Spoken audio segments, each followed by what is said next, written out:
पृथ्वी पर मानव का विकास,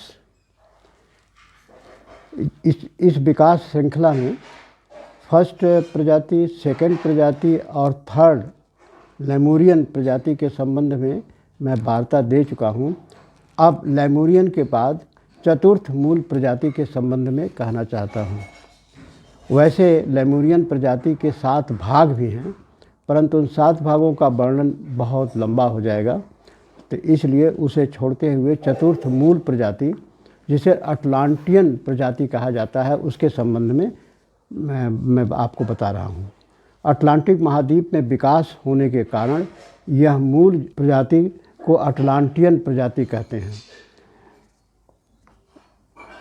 Scott Elliot ने अपनी पुस्तक में मानचित्र के साथ थर्ड और फोर्थ प्रजाति एवं महाद्वीप के संबंध में विशेष विवरण दिया है। यह प्रजाति तृतीय मूल प्रजाति के चतुर्थ उप प्रजाति से विकसित हुई है। 1 करोड़ वर्ष पूर्व यह प्रजाति प्रारंभ हुई थी तथा प्रकृति ने इसे भी डुबा दिया। केवल श्रेष्ठ या पवित्र लोग बचे, शेष अपवित्र डूब गए। 64 लाख लोग 7 द्वीपों में डूबे। यहाँ ऊंची सभ्यता थी, मनुष्य का शरीर पूर्ण विकसित हो चुका था, पदार्थ का भी विकास हुआ, भोजन आज जैसा एवं संतान उत्पत्ति माता पिता से हो रही थी। शरीर की लंबाई 25 से 30 फीट से घटकर 10 से 12 फीट हो गई थी। चेतना एवं मन विकसित हो गया था तथा ज्ञानेंद्रियों में स्वाद प्राप्त हुआ था। इस प्रकार 7 ज्ञानेंद्रियों में से 4 का विकास हो गया था। अटलांटिक रेस की सभ्यता बहुत ऊंची थी, जैसा आर्य जाति की बाद में हुई। उस युग की सभ्यता न्याय व्यवस्था, नियम एवं निवासियों की स्वच्छंदता के कारण यह प्रजाति नष्ट हुई, परंतु बाद में सर्वोत्तम सभ्यता का प्रचार और प्रसार हुआ। प्रांतों के गवर्नर नियुक्त किए गए तथा जनता के विकास हेतु उत्तरदायी बनाया गया। जनता को रंग संगीत की चाह थी, परंतु संगीत प्रारंभिक अवस्था में था। भवन निर्माण, वास्तुकला एवं मूर्तिकला अपने उत्कर्ष स्तर पर था। मंदिरों में अपनी मूर्ति बनाई गई। मंदिर ऊंचे, भव्य तथा हाल विशाल बनाए गए। 8 लाख वर्ष पूर्व तक टोल्टेक सर्वमान्य भाषा थी। सोने चांदी की कारीगरी भवनों पर तथा घरेलू बर्तनों पर की जाती थी। प्रारंभिक शिक्षा अनिवार्य थी।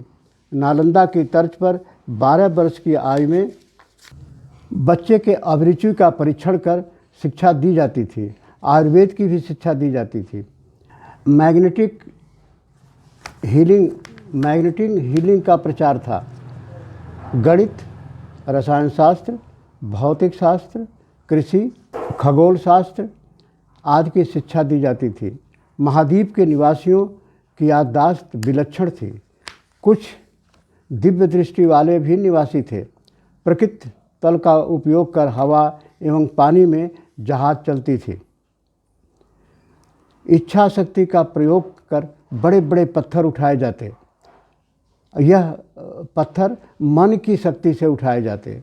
विज्ञान इतना समुन्नत था कि पशु एवं पौधों में पादप प्रजनन यानी क्रॉस ब्रीडिंग का भी प्रयोग किया जाता था। ऊंट जैसे जानवर गाड़ी खींचते थे। प्रजाति के स्वर्ण काल के अंत में निवासी एवं जानवर का शिकार करने लगे। यहाँ के निवासी जानवर का शिकार करने लगे। पर्वत के शिखर पर राजा का महल होता, जो नहर, बाग एवं झरनों से घिरा होता। पर्वत के नीचे शहर बसा था, जिसे गोल्डन गेट कहते हैं। टोल्टेक उपप्रजाति के समय कोई गरीब नहीं था। सेवकों को भी भरपूर भोजन स्वामी से प्राप्त होता था। शहर में 2 मिलियन निवासी थे। इसे सिटी ऑफ वाटर भी कहते, क्योंकि जल प्रदाय व्यवस्था सर्वोत्कृष्ट थी। अन्य शहर मिट्टी के बंधे से सुरक्षित किए गए थे। धनी व्यक्ति लघु हवाई जहाज प्रयोग में लाते, जिसमें से 6 से लेकर 8 व्यक्ति बैठते थे। युद्ध में प्रयोग हेतु बड़े जहाज 100 सैनिक क्षमता के बनाए गए। इनसे बम भी गिराए जाते थे। जटिल मशीनरी के वो स्वामी थे। महिला समाज का आदर था। मनुष्य के बराबर वो भी मानी जाती थी।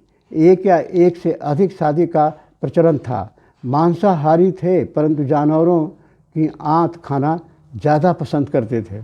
दूध, फल, फल के रस, केक, रोटी ये भोजन था।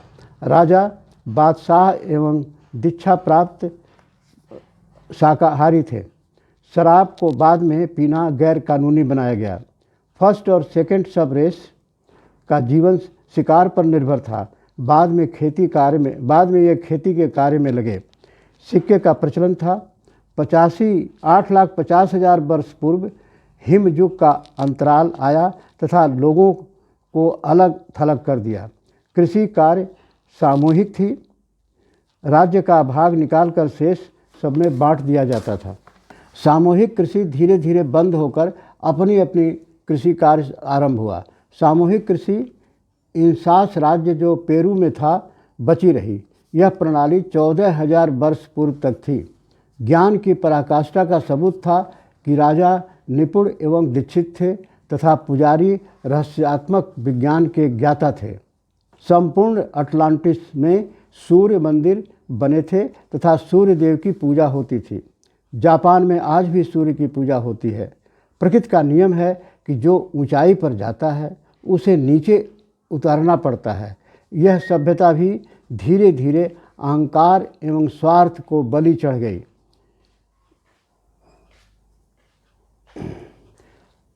मैं ही भगवान हूँ, यह भावना आ गई। स्वार्थ सर्वोपरि हो गया।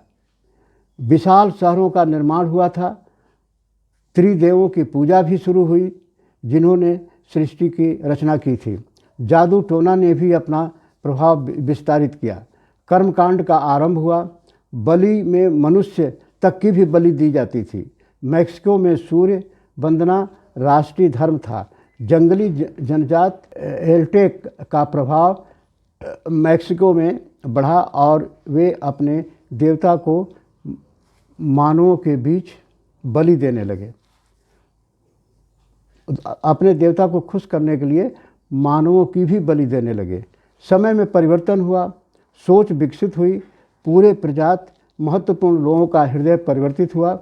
परमाणु, एटम एवं सूर्य को बराबर माना गया क्योंकि इनके अंदर गति है। यह भी माना गया कि पृथ्वी भी सांस लेती है, जिसे वैज्ञानिकों ने आज सही माना है। पुरुष चेतना जड़ में उतर रही थी तथा काम वासना अपने सर्वोच्च शिखर पर थी। इस प्रजाति ने युद्ध कौशल विकसित किया। यह कला भूमि समुद्र दोनों में थी। युद्ध मनुष्य के जीन में है, आज भी है। शांति अभी भी मनुष्य से दूर है। आर्य जाति का पवित्र शब्द ओम है, वैसे इस चतुर्थ प्रजाति का ताऊ भी है। ऑकल्ट लॉज की स्थापना की गई थी, जो आज भी किसी न किसी नाम से जीवित है। इस प्रजाति की 7 उपजाति हैं: रमोहल, तलवातीर, टोल्टेक, तुरानियन, यहूदी, अक्काडियन एंड मंगोलियन। अब इसके जो 7 प्रजातियों का वर्णन मैं यहीं छोड़ता हूँ।